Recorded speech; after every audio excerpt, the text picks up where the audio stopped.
Shalom, Tuhan kita adalah Tuhan yang baik, sebab Alkitab berkata, God is love, Allah adalah kasih. He makes all things beautiful in its time. Ia membuat segala sesuatu menjadi indah pada waktunya masing-masing. Jadi kita bisa berkata bahwa God is always good. God is good all the time.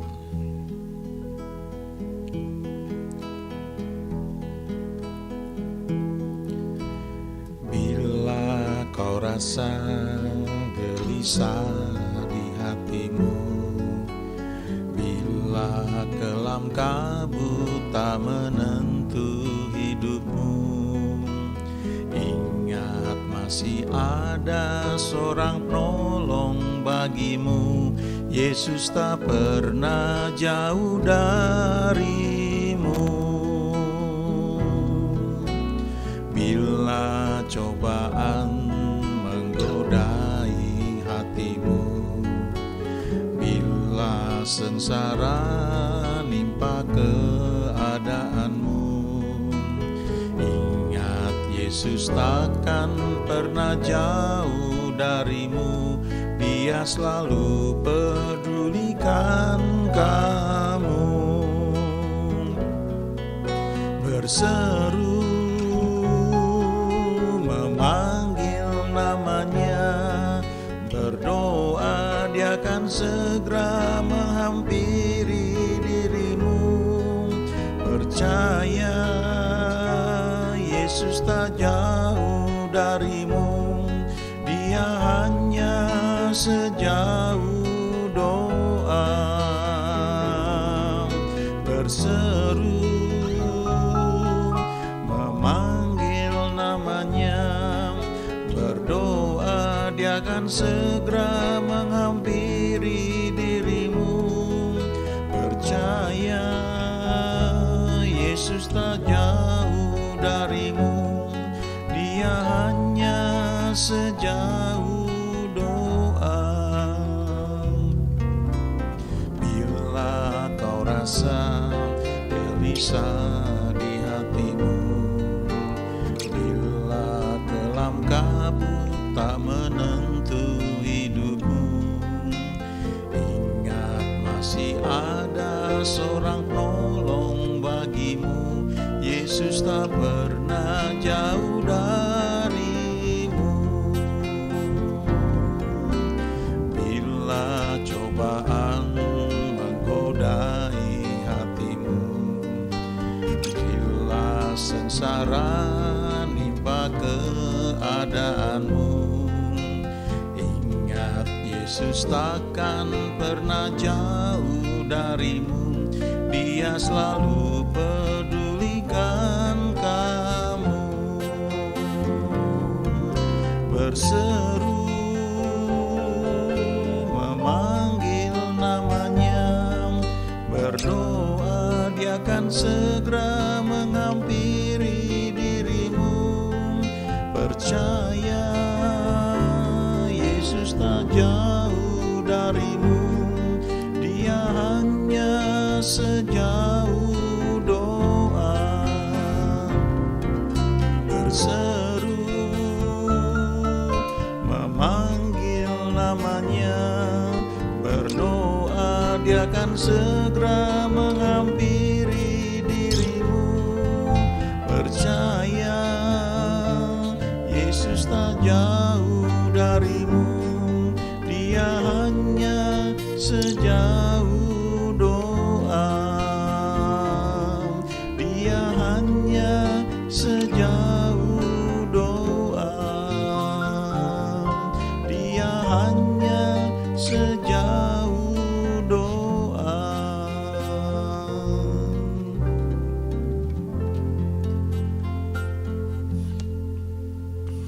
Doa adalah hak istimewa yang diberikan kepada kita, orang-orang yang percaya kepada namanya, kepada Yesus. Ada beberapa ayat yang saya mau bacakan saat ini, yaitu dari Efesus 6 ayat 17 dan 18. Ya. Saya bacakan di sini ya. Dan terimalah ketopeng keselamatan dan pedang roh, yaitu firman Allah. Dalam segala doa dan permohonan, berdoalah setiap waktu di dalam roh dan berjaga-jagalah di dalam doamu itu dengan permohonan yang tak putus-putusnya untuk segala orang kudus. Sebenarnya ini kalau kita mau baca lengkap ya, kita bisa baca dari ayat 10. Cuma karena saya mau fokuskan di doa, saya nggak munculkan semua ayat ya. Tapi sebagai gambaran saya bacakan dari ayat 10, Efesus 6. Akhirnya hendaklah kamu kuat di dalam Tuhan, di dalam kekuatan kuasa-Nya. Kenakanlah seluruh perlengkapan senjata Allah supaya kamu dapat bertahan melawan tipu muslihat iblis. Karena perjuangan kita bukanlah melawan darah dan daging, tetapi melawan pemerintah-pemerintah, melawan penguasa-penguasa, melawan penghulu-penghulu dunia yang gelap ini, melawan roh-roh jahat di udara. Sebab itu ambillah seluruh perlengkapan senjata Allah, supaya kamu dapat mengadakan perlawanan pada hari yang jahat itu dan tetap berdiri sesudah kamu menyelesaikan segala sesuatu. Lalu ayat 14, jadi berdirilah tegap, berikat pinggangkan kebenaran dan berbaju zirahkan keadilan. Kakimu berkasutkan kerelaan untuk memberitakan Injil damai sejahtera. Dalam segala keadaan pergunakanlah perisai iman, sebab dengan perisai itu kamu akan dapat memadamkan semua panah api dari si jahat. Baru ayat 17, dan terimalah ketopong keselamatan dan pedang roh, yaitu firman Allah. Dalam segala doa dan permohonan, berdoalah setiap waktu di dalam roh dan berjaga-jagalah di dalam doamu itu dengan permohonan yang tak putus-putusnya untuk segala orang kudus. Jadi ini bicara tentang perlengkapan senjata perang ya, senjata perang rohani.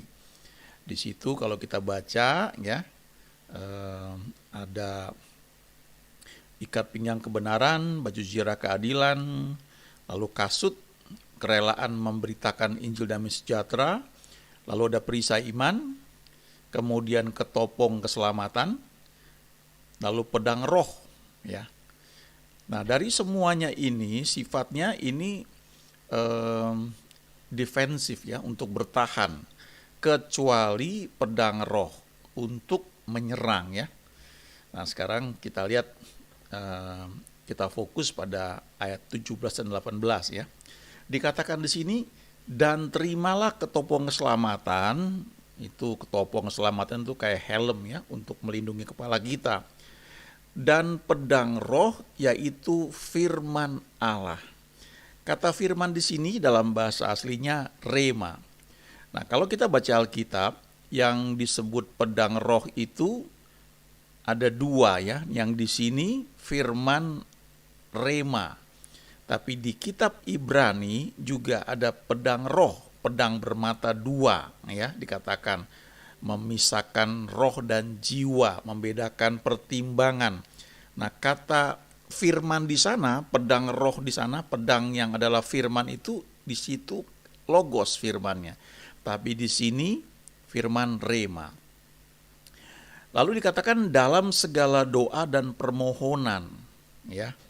Kemudian berdoalah setiap waktu di dalam roh dan berjaga-jagalah di dalam doamu itu dengan permohonan yang tak putus-putusnya untuk segala orang kudus.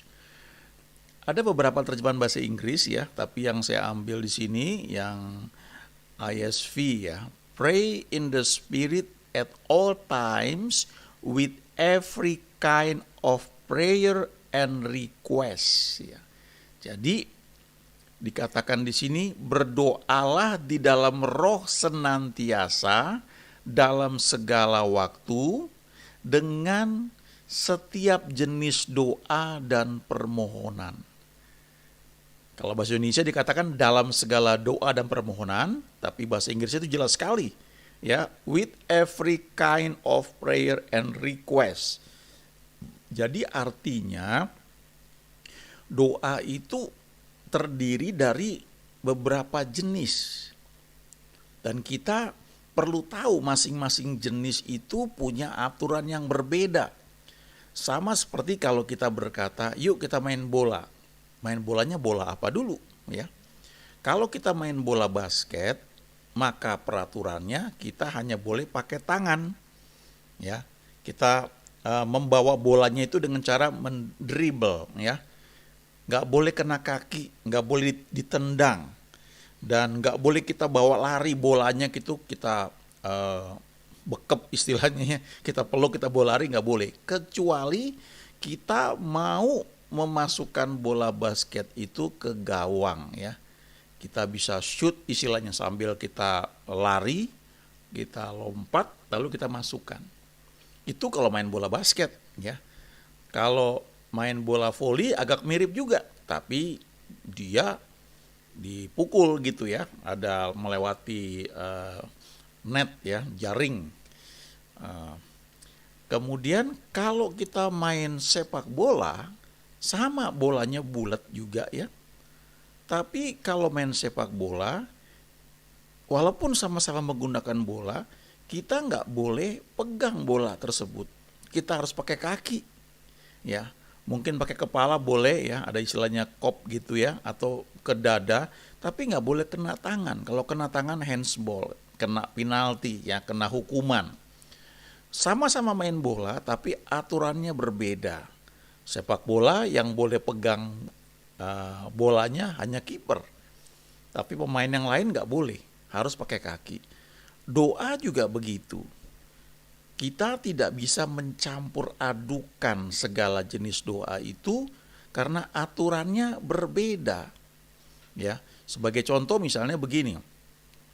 Paling simpel yang mungkin sering kita lakukan adalah doa pujian penyembahan. Nah, di situ kita hanya memuji, menyembah Tuhan, ya. Kau Allah yang besar, ajaib dan mulia. Nah, kita memuji Dia, mengagungkan Dia. Atau doa ucapan syukur, ku naikkan syukur padamu Yesus, ku sembah sujud kepadamu Tuhan. Nah, itu doa ucapan syukur, ya. Tapi nanti ada doa yang istilahnya kita mencari kehendak Tuhan, ya. Bimbing aku masuk rencanamu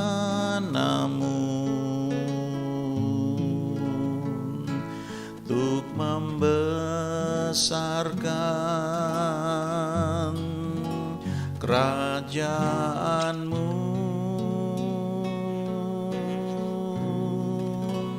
Ku mau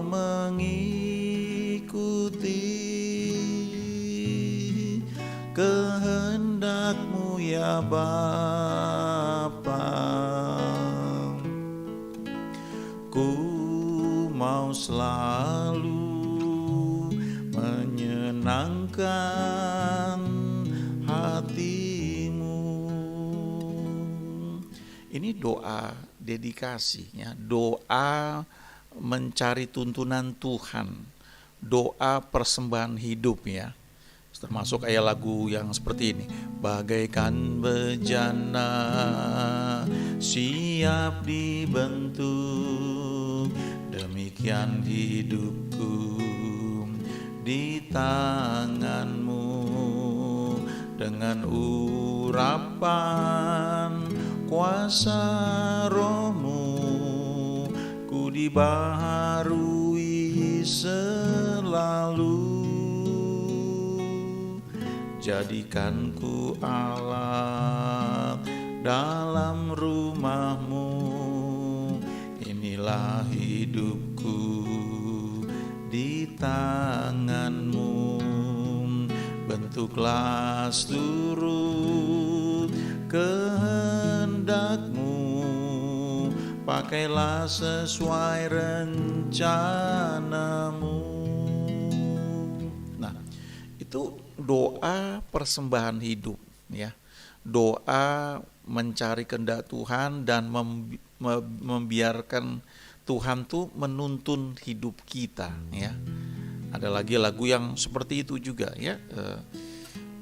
Hanya ini Tuhan persembahanku. Nah, itu dua, mempersembahkan hidup kita kepada Tuhan. Lalu doa yang seperti ini itu agak mirip-mirip ya. Kalau doa ucapan syukur itu kita mengucap syukur untuk semua hal yang Tuhan berikan kepada kita. Lalu kalau doa pujian penyembahan kita mengagungkan Dia. Lalu dua persembahan hidup seperti yang tadi ya, mencari tuntunan Tuhan, termasuk juga itu persembahan hidup ya. Bimbing aku masuk rencanamu, itu kita mencari tuntunan Dia ya. Ada lagi yang kata-katanya seperti itu ya, pimpinlah aku di jalanmu yang benar, kira-kira seperti itu. Tapi ada satu doa ya, namanya doa permohonan ya. Itu sebenarnya termasuk yang sering kita butuhkan, yang sering kita naikkan, tetapi seringkali kecampur dengan bentuk doa yang lain. Ya, walaupun dalam satu kesempatan berdoa itu bisa satu rangkaian ya. Pertama-tama mungkin kita mengucap syukur dulu, terima kasih Tuhan kau baik. Aku mengucap syukur untuk hari ini, untuk udara yang segar, terima kasih untuk kekuatan, untuk kemenangan. Ucapan syukur, lalu kita mulai memuji Tuhan ya. Kau ajaib, kau luar biasa Tuhan. Dan kita bisa sambil nyanyi, Yesus ajaib, Tuhanku ajaib, bisa sambilnya seperti itu ya. Tapi kemudian kita mungkin menaikkan permohonan, Tuhan tuntun ya, mencari kehendak Tuhan ya, khususnya dalam kalau yang belum menikah, mencari teman hidup ya, kemudian mencari tuntunan untuk pekerjaan dan sebagainya. Tapi kemudian ada yang namanya dua permohonan yang bisa kita naikkan sebagai satu kebutuhan kita, sebagai satu keinginan kita, tetapi kita tahu bahwa itu ada dasar firman Tuhannya. Dan doa seperti ini ya, bisa juga dikatakan sebagai doa iman, the prayer of faith. Nah, kalau doa iman itu artinya kita sudah tahu bahwa ini ada dasar firman Tuhannya, ada janji Tuhan untuk hal itu. Oleh karena itu kita bisa berdoa dengan penuh keyakinan berdasarkan janjinya itu, dan kita tidak berkata jika itu kehendakmu. Ya, itu salah satu yang membedakan. Kalau misalnya sebagai contoh ya, kita berdoa untuk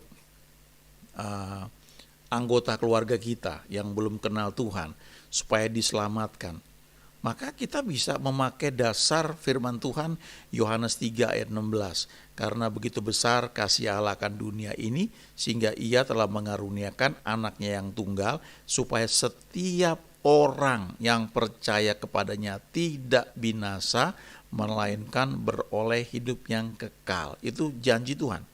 Setiap orang yang percaya kepada Yesus tidak binasa. Jadi artinya Tuhan mau ya setiap orang itu bisa mengenal Dia. Walaupun faktanya tidak semua terima karena ada kehendak bebas. Tapi ketika kita berdoa untuk anggota keluarga kita, kita bisa dengan penuh keyakinan berkata, Tuhan, aku berdoa supaya anggota keluargaku diselamatkan, dan aku percaya ini kehendak-Mu karena firman-Mu berkata demikian. Nah, kita ingat juga kisah 16 ayat 31, dikatakan, percayalah kepada Tuhan Yesus Kristus maka engkau akan selamat, engkau dan seisi rumahmu. Itu firman Tuhan yang bisa kita pegang. Lalu ketika kita sakit, kita mau disembuhkan, kita bisa pegang janjinya bahwa Dia adalah Tuhan yang menyembuhkan. Kita bisa percaya bahwa oleh bilur-bilurnya kita telah sembuh. Dan waktu kita berdoa mengklaim kesembuhan itu, jangan kita tambahkan jika ini memang kehendak-Mu ya. Kalau kita berkata seperti itu, artinya kita nggak yakin bahwa Tuhan mau kita sembuh. Dan itu perlu dibenahi dulu ya, cara berpikirnya, paradigmanya.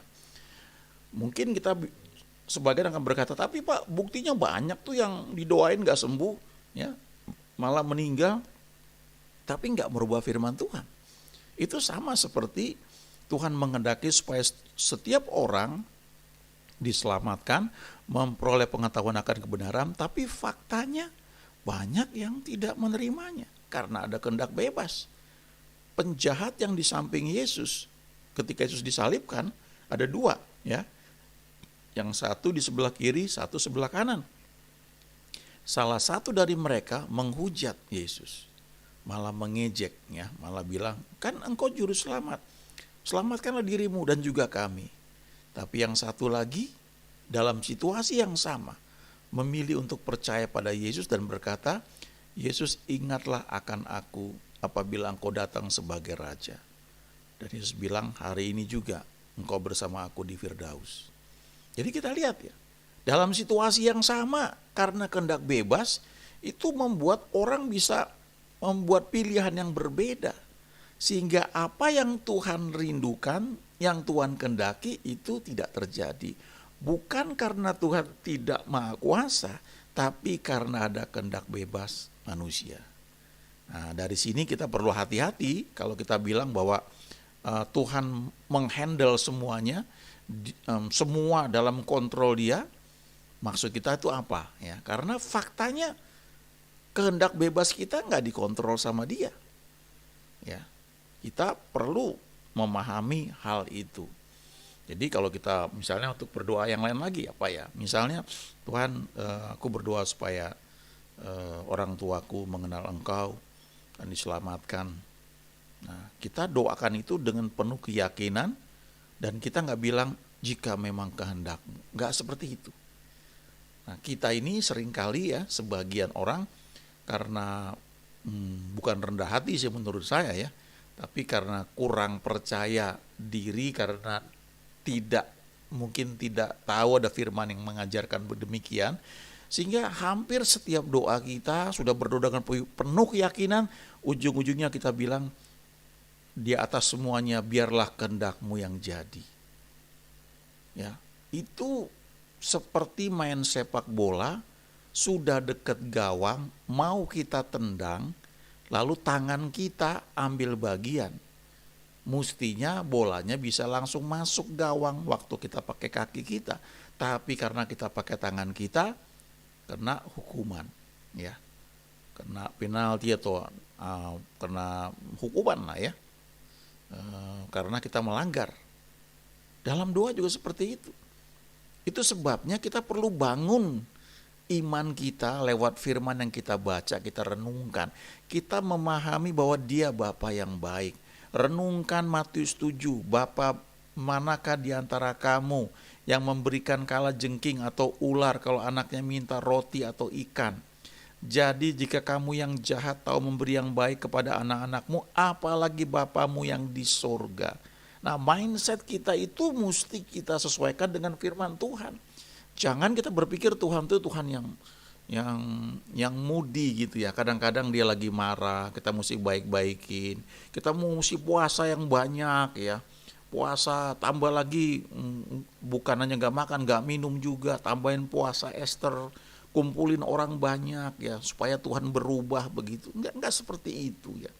Kita perlu baca firman-Nya, kita merenungkan, minta Roh-Nya yang kudus mengajari kita supaya mindset kita ini sesuai dengan apa yang memang firman Tuhan katakan. Kadang-kadang kita selalu berdoa biar kehendak-Mu yang jadi karena kita meniru doa Yesus ketika di taman di Getsemani. Perhatikan ketika Yesus melayani di muka bumi ya. Ketika Dia berdoa, Dia dengan mantap selalu berdoa. Dia enggak ragu. Angin ribut Dia hentikan. Dia enggak bilang jika ini kehendak-Mu Bapa, hentikanlah angin ribut. Dia enggak bilang seperti itu. Waktu Dia bangkitkan Lazarus, Dia enggak bilang, Bapa jika Engkau kehendaki bangkitkan Lazarus. Enggak. Dia tahu sekali bahwa itu sudah kehendak Bapa. Artinya Dia punya persekutuan dengan Bapanya ya. Begitu kuat. Jadi setiap hal Dia tahu. Apa yang didoakan Dia enggak ragu. Tetapi ketika di taman di Getsemani, Dia sadar bahwa dia nantinya akan menanggung dosa seisi dunia dari segala zaman, dan karena itu dia akan jadi orang yang terkutuk, dan Allah Bapa akan memalingkan wajahnya dari dia. Dan itu menyebabkan ketakutan yang sangat kuat. Dan itu sebabnya dia bilang, Bapa, kalau boleh biarlah cawan ini lalu daripadaku, tapi jangan kehendakku, biar kehendakmu yang jadi. Itu yang dia naikkan. Dia punya keinginan, dia takut, bukan takut mati ya menurut saya, takut karena saat itulah dia akan dikatakan di Alkitab itu, dia yang tidak mengenal dosa dibuat menjadi dosa supaya kita dibenarkan. Dan karena Allah adalah Allah yang suci, maka dia akan memalingkan wajahnya dari Yesus. Itu sebabnya di kayu salib Yesus berkata, Eli Eli lama sabachthani, Allahku Allahku, mengapa engkau meninggalkan aku? Karena saat itulah dosa seluruh dunia ditimpakan kepada dia. Ya, itu yang dia takutkan. Dan akhirnya malaikat menampakkan diri, memberi kekuatan kepada dia, dan akhirnya dia memang melalui itu semua. Lalu Yakobus mengajarkan, kalau kamu mau pergi ke sana, mau pergi ke sini, kamu harus berdoa jika ini kehendak Allah. Kenapa? Karena memang kita belum yakin. Tapi kalau sesuatu yang sudah jelas bahwa Tuhan mau berkati kita, dia mau menyembuhkan kita, itu tidak kita pertanyakan dengan jika ini kehendakmu. Ya, itu bedanya doa permohonan, doa iman dengan doa yang lain. Lalu dikatakan di sini dalam roh, jadi izinkan Roh Kudus memimpin, roh kita yang sudah lahir baru ini aktifkan, dan salah satu yang paling praktis adalah gunakan bahasa roh. Ya.